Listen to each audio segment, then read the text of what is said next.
When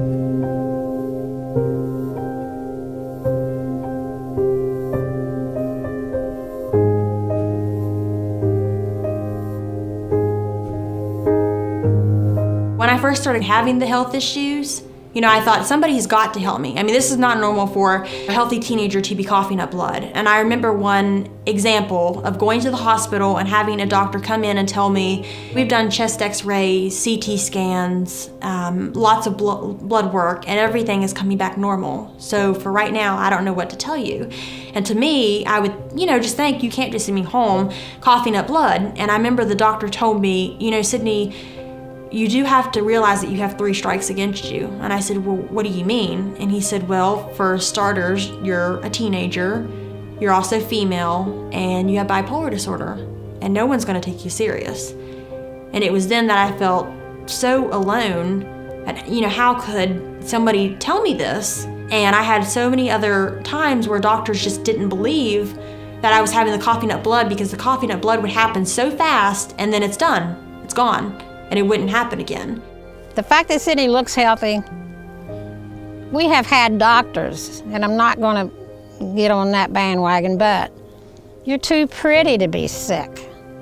She is a beautiful young lady, but you know how many times she's been told by doctors, you're too pretty to be sick.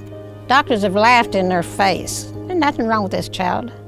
A nurse here had witnessed Sidney projectile coughing blood all over emergency room, and he had to literally take a mop and mop the walls to get the blood off. I had a doctor here ask me, do you think she may be anorexic or bulimic? I mean, that's what he says to me. This is 3.5 years into being ill.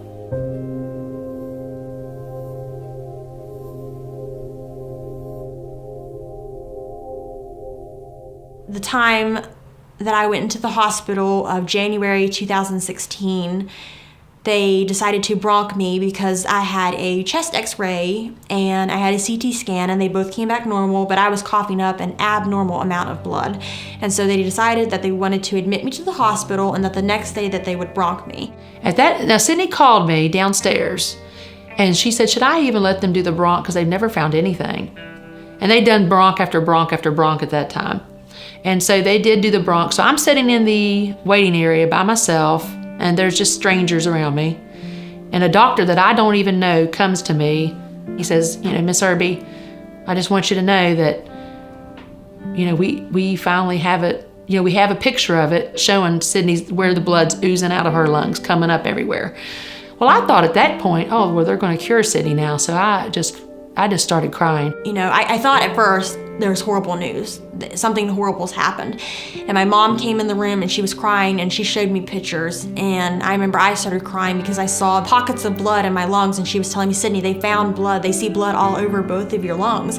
It was in April that I was tested for Ehlers-Danlos Syndrome and came back positive for Ehlers-Danlos Syndrome. So Sidney came to me with this paper from a hematologist here in West Virginia. He didn't call for a follow-up. He didn't call to discuss the results, but he sent this paper in the mail that his impression was Ehlers-Danlos Syndrome. Well, I'd never heard of Ehlers-Danlos Syndrome. And so I called her pulmonologist. He said, let me see if I have those results. Well, he had the results sent to him as well. So he takes out those results, and they had just been sent to him, and he says, it's Ehlers-Danlos Syndrome. And I said, well, Scott, could that be why she's coughing up blood? He said, well, Tony, it could be. I said, well, what do we do? This could be a cure. What do we do? What's the cure? When I first had a doctor tell me that they could see blood coming up, especially out of her right lower lobe, just pumping up, and I saw the images, I had a lot of hope. When I saw the impression of Ehlers-Danlos Syndrome, I had a lot of hope. But as soon as I talked to Scott on the phone, I knew that we were not in a good place. Telling us she had EDS was almost like a life sentence. There is no cure for it. And it would have been nice if they could have said, well, the bleeding's coming from this, we'll fix that. But they can't fix it. And it gives you a helpless feeling. Sidney's head to her toes, she's had symptoms of her head hurting horribly, her ears ringing, gastroparesis and stomach pain, and feeling like my intestines are being burned with a lighter or cigarettes. I've had a period now for 11 months that won't stop, that I'm getting ready to have to schedule a hysterectomy because we've tried every other option to stopping the bleeding. I have muscle pain, I have migraines very bad, I have pseudo-seizures.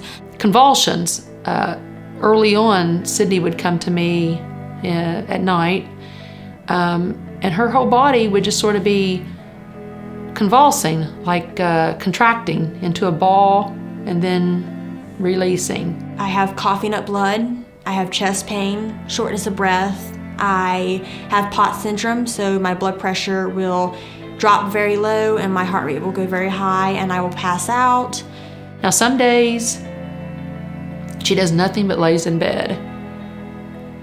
But I always have it in my mind, it must be, the way she's feeling right now must be really, really horrible for her not to want to get up and do something. Do just something. I was feeling like I was having a good day. I decided that I was going to go ride my horses, so I was heading down to my grandmother's house. I noticed that my car was starting to slow down. And so there I am trying to press on the gas pedal and the car's still slowing down. And so I was veering off the side of the road and I'm looking down to, try to press on the brakes. And then I noticed that I'm not pushing on the brakes at all. I'm not pushing on the gas at all. It's my legs. I had no feeling below my waist at all. I could not move my legs. She called me, she said, Mama, I pulled off the road and I can't feel my feet. I told Sidney, I said, just sit there. And I said, we will send an ambulance. The episode that I was involved in with the Sidney, and subsequently I had a chance to know the Sidney very well, was that Sidney developed acute weakness in both legs, and that was because of the severe stress she was going through. Around the same time she has all these things going on, she was going through a lot of rough times. She was dealing with significant stomach issues, bladder issues. She was planned for some surgeries. And because of this stress, the stress manifested as a weakness without having any actually structural problem. I think the Sidney is a very strong-willed person. Typically when we tell the people that you have a functional deficit, they look at you, they try to fight at you. They would say, oh, I'm not crazy, I'm not depressed, I'm not anxious, it's all in your mind. But actually, in Sidney's case, she did understood because she was going through these non-epileptic events. And that's the biggest step, to ask for the help. That is half the battle. So one night I was laying in bed. This was when Sidney was sick, and I had been praying, and I had this really, really comforting feeling just come right over me. This comforting feeling that God was going to give me comfort. And I remember thinking, at that point, oh, this is wonderful. Now, this was about 3 years ago. But then I sort of started realizing He was going to give me comfort. But I don't think it was going to be in the way that I had originally thought.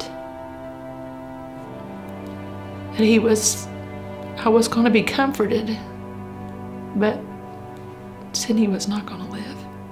He just wasn't going to have her suffer as much as she could. And I've given up on quantity of life, but I'm focused on quality.